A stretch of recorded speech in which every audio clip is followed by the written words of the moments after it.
Assalamualaikum warahmatullahi wabarakatuh. Halo teman-teman, perkenalkan, nama saya Rizky Ariesti Fahrisa Halik SPMSI, dosen Universitas Sulawesi Barat, peserta Latsar CPNS tahun 2022, kerjasama Kabupaten Mamasa dengan Badan Pengembangan Sumber Daya Manusia Provinsi Sulawesi Barat. Adapun coach kami yaitu Ibu Nurbayani SKM MKes. Pada kesempatan kali ini, saya akan share sebuah video mengenai bincang-bincang seputar wawasan kebangsaan dengan salah satu dosen PNS yang sudah berpengalaman dalam hal ini. Mari kita simak videonya. Baik, Assalamualaikum warahmatullahi wabarakatuh. Sebelumnya bagaimana Bu kabarnya? Alhamdulillah sehat ya? Alhamdulillah sehat. Ya, baik. Jadi di sini saya mau memperkenalkan diri dulu Bu. Nama saya Rizky Aristi Farisa Halik. Dan saat ini sedang melaksanakan pelatihan dasar CPNS tahun 2022. Jadi di sini saya ingin melaksanakan salah satu tugas dari pelatihan CPNS, pelatihan dasar CPNS ini, yaitu berbincang sekaligus mempelajari mengenai wawasan kebangsaan pada role model yang saya jadikan panutan di kampus. Nah, di sini role model tersebut mungkin sudah memiliki banyak pengalaman. Ya, salah satunya saya jadikan Ibu Nurlela untuk bisa berbincang pada malam hari ini. Nah, jadi di sini saya ada beberapa pertanyaan Bu. Mungkin akan saya ajukan kepada Ibu. Menurut pendapat Ibu bagaimana? Jadi saya langsung saja pada pertanyaan pertama ya Bu. Baik, oke. Oke, jadi yang pertama itu menurut Ibu seberapa penting pemahaman seorang ASN, utamanya kita ini sebagai dosen, untuk memahami wawasan kebangsaan di ruang lingkup dunia kampus, seperti itu Bu. Atau saya langsung pertanyaan selanjutnya atau bagaimana Bu? Satu-satu saja dulu ya. Baik, silakan Bu.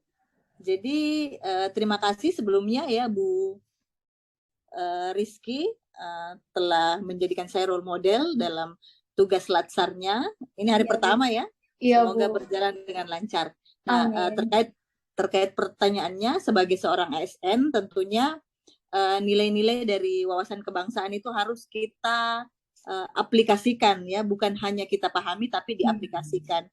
Karena sebagai ASN, terutama kita sebagai seorang dosen, kita akan banyak berinteraksi tentunya dengan mahasiswa.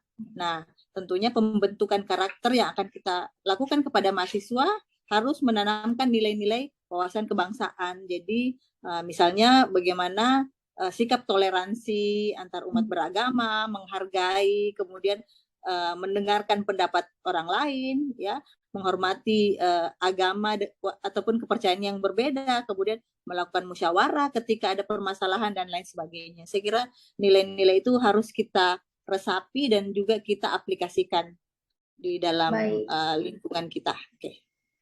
Oh iya, jadi kita sebagai dosen itu bagusnya mencontohkan dulu ya Bu, supaya ya, mahasiswa betul. Dari diri kita dulu. Ya. Selanjutnya mahasiswanya akan menjadikan kita teladan dalam hal penerapan nilai-nilai wawasan kebangsaan.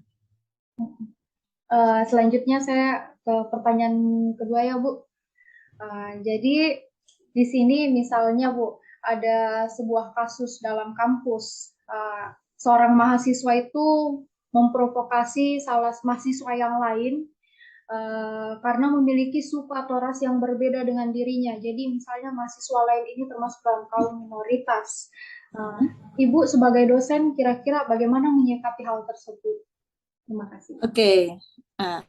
Jadi tentu praktek-praktek seperti itu ya, melakukan intimidasi terhadap kaum minoritas itu tidak boleh terjadi di lingkungan kampus. Jadi terkait hal tersebut, Dikti sudah ada ya, jadi membentuk namanya pusat untuk perlindungan kekerasan ya terhadap mahasiswa ya, salah satunya perundungan dan lain sebagainya. Nah, jika misalnya itu terjadi misalnya di Fakultas Pertanian dan Kehutanan, tentu pertama-tama saya akan memanggil dulu ya mahasiswa yang melakukan tersebut ya, oknum mahasiswa, Kemudian tentu dilakukan komunikasi dulu secara persuasif tentunya.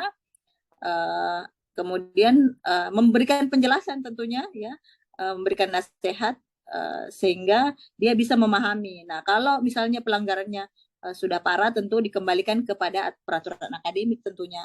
Ada sanksi-sanksi tertentu ringan, sedang ataupun berat, itu disesuaikan dengan tingkat kesalahannya. Jadi tentu pertama sebagai seorang pendidik ya kita melakukan cara yang persuasif dulu, komunikasi, mempertemukan antara si minoritas dengan yang yang melakukan tindakan yang tidak terpuji tadi, sehingga diharapkan mereka bisa dikomunikasikan, saling komunikasi, sehingga harapannya bisa kesalahpahaman yang terjadi ya, atau hal-hal yang negatif yang sudah dilakukan itu bisa diperbaiki. Karena ya namanya mahasiswa ya,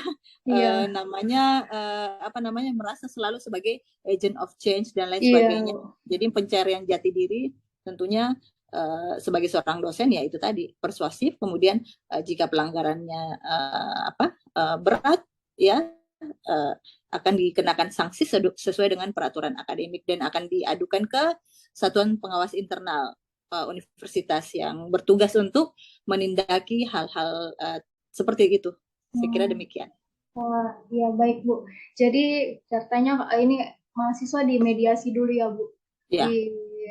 Dipertemukan, kemudian diberikan pengertian dulu ya Bu, bagaimana sebaiknya kita ini saling menghargai antara satu suku dan suku lain ya, walaupun yang namanya Bhinneka Tunggal Ika ya Bu. Ya, tidak ada suku yang lebih baik dibanding suku yang lain. Ya. Semuanya sama.